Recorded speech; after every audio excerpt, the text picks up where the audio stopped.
গাজায় অবস্থানরত ইসরায়েলি সেনাদের প্রত্যাহারের আগে হামাসের প্রকৃত নিরস্ত্রীকরণ নিশ্চিত করতে হবে বলে জানিয়েছে ইসরায়েল।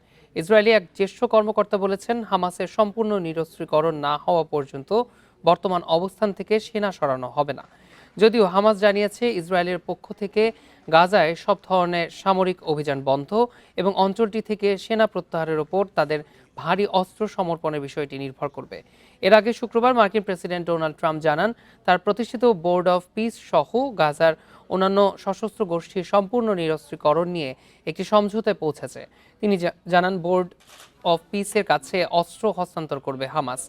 এদিকে ট্রাম্পের প্রস্তাবিত চুক্তির খসড়াকে গ্রহণযোগ্য নয় বলে মন্তব্য করেছেন ইসরায়েলের ডানপন্থী জাতীয় নিরাপত্তা মন্ত্রী ইতামার বেন গাভির।